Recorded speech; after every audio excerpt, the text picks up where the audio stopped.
नमस्कार दोस्तों, आप देख रहे हैं लक्ष्यविद अतुल और आज हम मॉडर्न हिस्ट्री के अंतर्गत यूरोपियों के आगमन के बारे में पढ़ने वाले हैं। यूरोपियों का आगमन मॉडर्न हिस्ट्री का पहला चैप्टर है, जिसकी शुरुआत आज हम कर रहे हैं। हालांकि इस चैप्टर को हम कई वीडियोस के अंतर्गत कंप्लीट करेंगे और आज का हमारा वीडियो होगा आगमन की पृष्ठभूमि को लेकर के।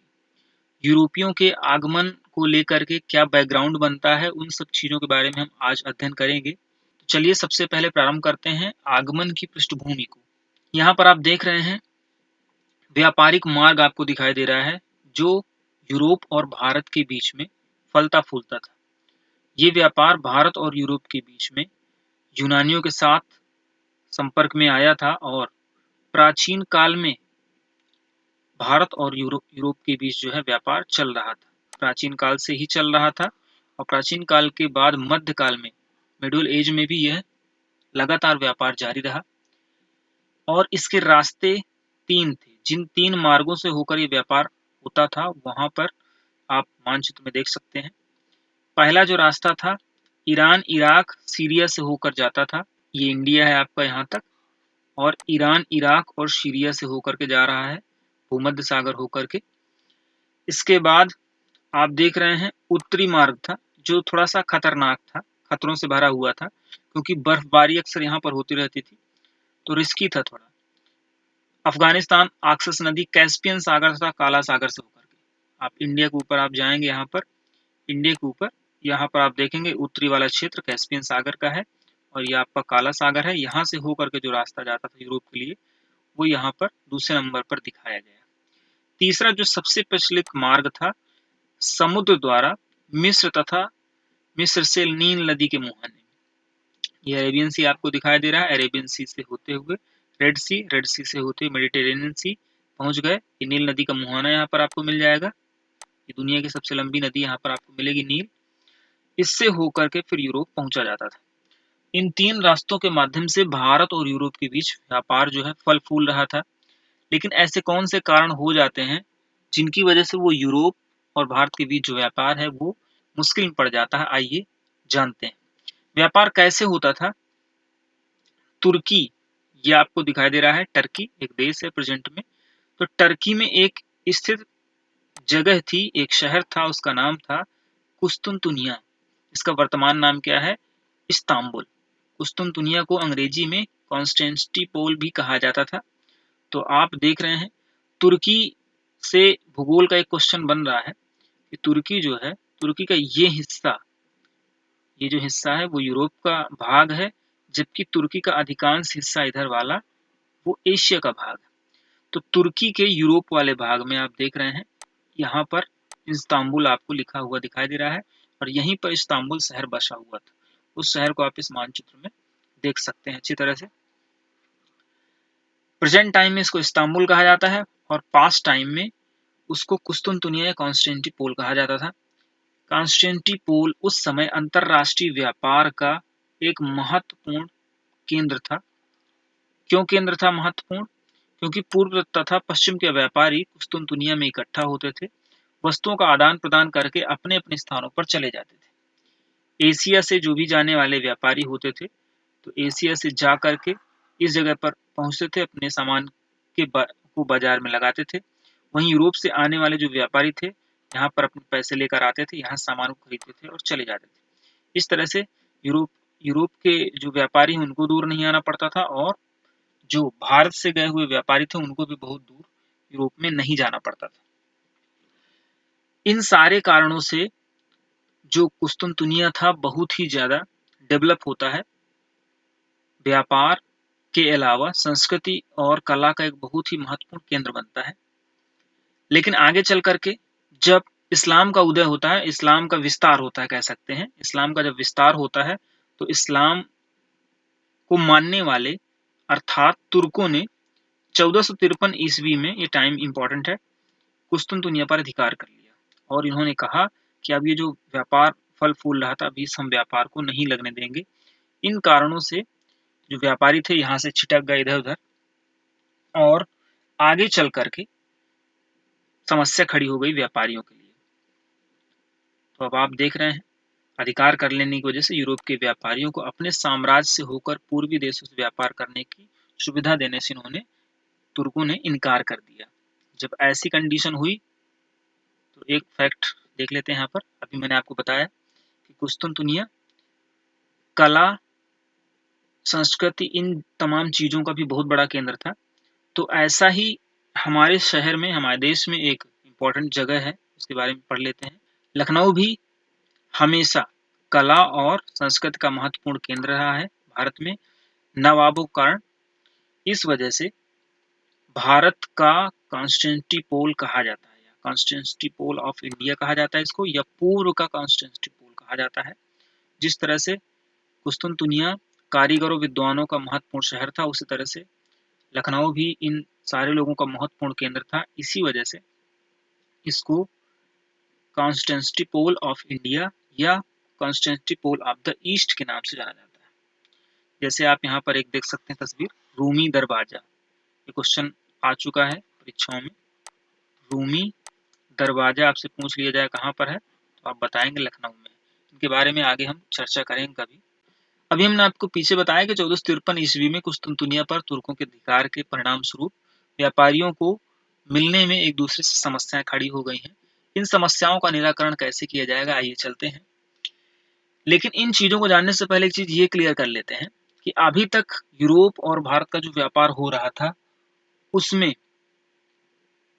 जो श्रेय था या पूरा पूरा कह सकते हैं विशेषाधिकार प्राप्त था जिसको, वो इटली था। इटली की कैपिटल उस समय हुआ करती थी वेनिस, प्रेजेंट टाइम में रोम आपको मिलेगी। तो वेनिस ने पूरा पूरा कब्जा कर रखा था भारत के साथ व्यापार में।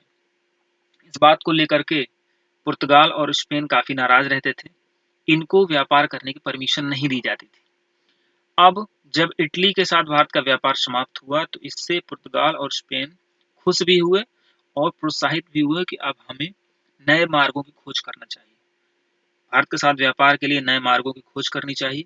इसी उद्देश्य से वो इस काम में डट जाते हैं, और ऐसा करने के लिए उनके पास कुछ अच्छी दशाएं भी थी, कुछ एडवांटेज थे उनके पास। वो कौन कौन से एडवांटेज थे आइए जानते हैं। पहला एडवांटेज था उनके पास कि 15वीं शताब्दी तक जहाजरानी निर्माण और नौ परिवहन विज्ञान में महत्वपूर्ण प्रगति हुई थी।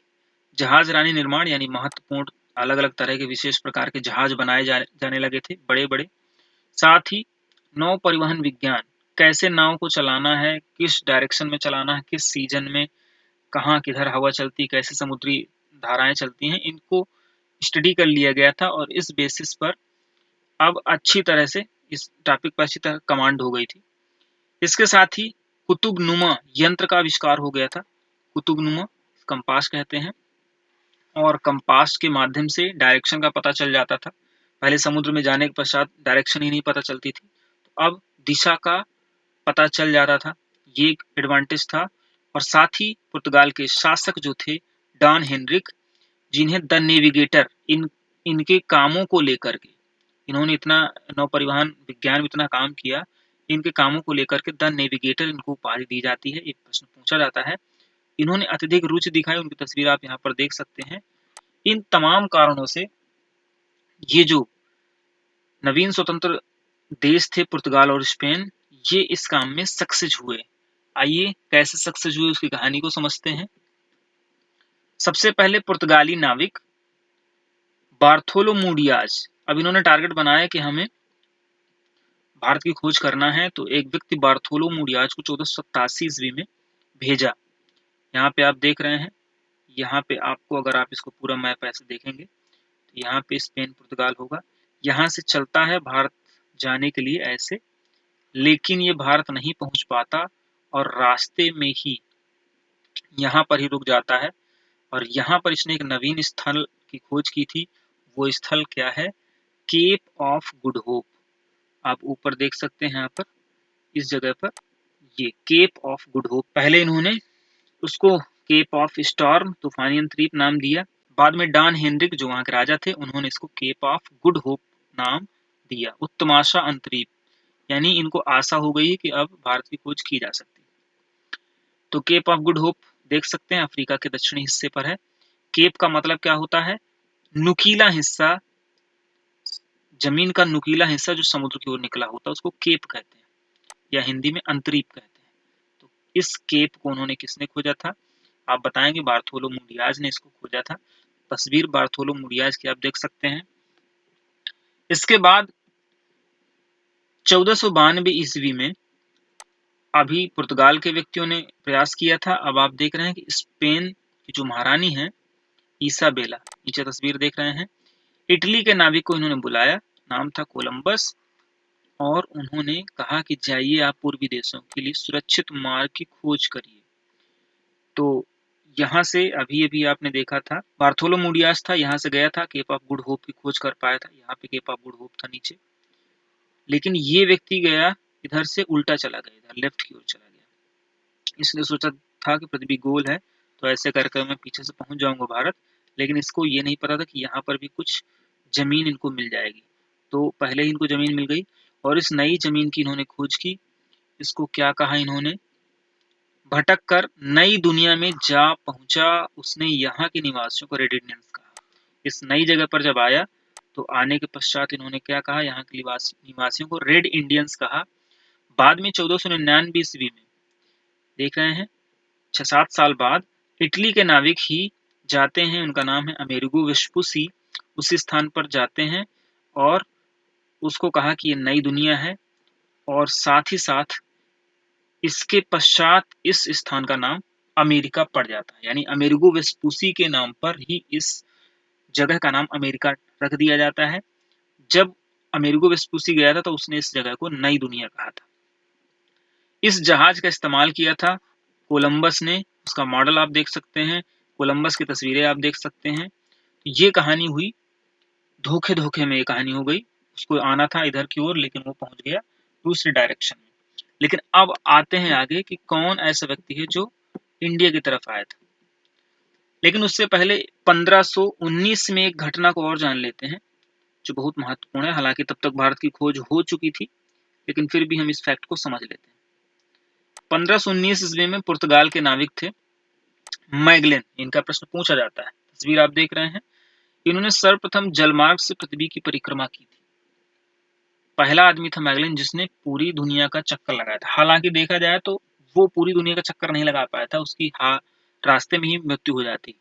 आप यहाँ पर देख रहे हैं, ये मैगलेन निकलता है सेल फॉर विद 5 शिप्स, 5 जहाजों को लेकर के 10 अगस्त 1519 को यहाँ से निकलता है। निकल करके जाता है इस स्थान पर, अमेरिका के दक्षिणी स्थान पर, और इस स्थान पर इन्होंने खोज की थी, एक स्ट्रेट की खोज की थी। इसको स्ट्रेट ऑफ मैगलेन कहा जाता है। इसके पश्चात ही आगे बढ़ता है और मानचित्र में आप इधर देख रहे हैं, इधर से आगे बढ़ने के पश्चात इधर से आएगा, यहाँ से आने के बाद ये फिलीपींस द्वीप समूह के पास जाता है और यहाँ पर वहां के लोगों ने इनकी हत्या कर दी थी। आइलैंडर्स ने इसकी हत्या कर दी। आप यहाँ पर तस्वीरों में देख सकते हैं। किसी तरह से बच बचा करके भागते हुए आप देख रहे हैं 18 सर्वाइवर्स ही आ पाते हैं, यानी किस तरह सर्वाइव करते हैं। 5 जहाज गए थे, 5 में से सिर्फ 18 लोग और एक जहाज ही वापस आ पाता है और पृथ्वी का पूरा चक्कर लगा पाता है, यानी उनके स्थान पर जहां से निकले तो वहीं पर पहुंच पाता है। तो आपसे प्रश्न पूछा जाएगा कि दुनिया का पहली बार दुनिया का चक्कर लगाने वाला व्यक्ति कौन था समुद्री रास्ते से? तो आपको मैगलेन बताना है, लेकिन पीछे ये भी स्टोरी याद रखना है कि उसने पूरा चक्कर नहीं लगाया था, उसके ग्रुप के लोगों ने लगाया था, क्योंकि उसकी हत्या कर दी जाती है। हम पीछे थे कोलंबस के बारे में, अभी हमने पढ़ा था कोलंबस किस तरह से भारत के बजाय पहुंच गया था, कहाँ? अमेरिका पहुंच गया था। तो आइए भारत की खोज किसने की उस कहानी को पूरा करते हैं। भारत की खोज करने वाला था व्यक्ति वास्को द गामा, जिसने 17 मई 1498 ईस्वी में, पुर्तगाल के नाविक थे ये, भारत की खोज की थी। भारत आने पर ये सबसे पहले कहाँ पर उतरते हैं, किससे मिलते हैं, सब छोटी मोटी चीजें हैं। इनको हम पुर्तगाल वाले टॉपिक में अच्छी तरह से कवर करेंगे। जमोरिन से मुलाकात करते हैं, किस स्थान पर किस बंदरगाह पे उतरते हैं, इन सब टॉपिक्स को आगे डिटेल से पढ़ेंगे। और इस समय यूरोप में दक्षिण पूर्व एशिया और भारत के मसाले, रेशम, चीनी मिट्टी, लाख, इन सब चीजों की भारी डिमांड हुआ करती थी। ये जो दक्षिण पूर्व एशिया से संबंधित चीजें थी, इनकी बहुत डिमांड थी। भारत में कौन कौन सी चीजों की डिमांड थी वहां पर? भारत के सूती कपड़ा, नील, मसाले, जड़ी बूटियों, इन सब चीजों की भी डिमांड थी यूरोप में। तो इससे व्यापार करने के उद्देश्य से यहाँ पर आए थे। इस दरमियान जब ये यहाँ पर आया था तो कंडीशन क्या थी कि पुर्तगालियों के आगमन से पूर्व भारत के समूचे व्यापार को कौन नियंत्रित करता था?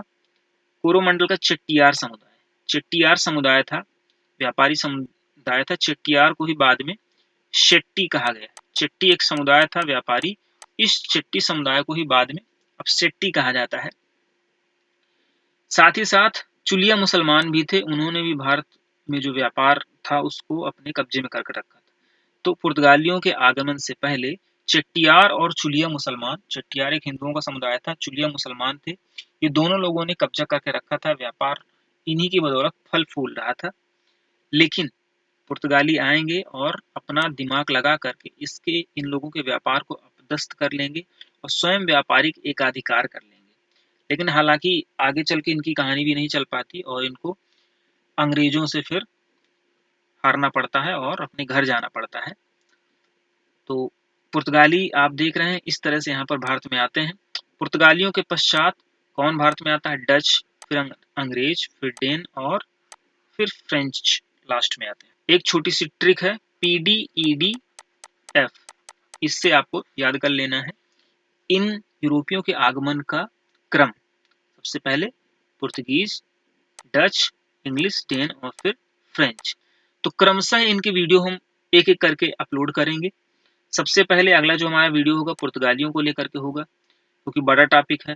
फिर डचों को लेकर के होगा, वो भी बड़ा टॉपिक है। अंग्रेज भी बड़ा टॉपिक है, तीनों के सेपरेट वीडियो हम लाएंगे। डेन तो अंग्रेजों के अंदर ही कर देंगे, छोटा सा 2 मिनट का टॉपिक है। और फ्रेंच के लिए हम अलग से टॉपिक बनाएंगे। अगर हमारे वीडियो आपको पसंद आ रहे हैं, अपने दोस्तों को ज़्यादा से ज़्यादा शेयर करिए। तो चलिए मिलते हैं अगले वीडियो में, तब तक के लिए नमस्कार।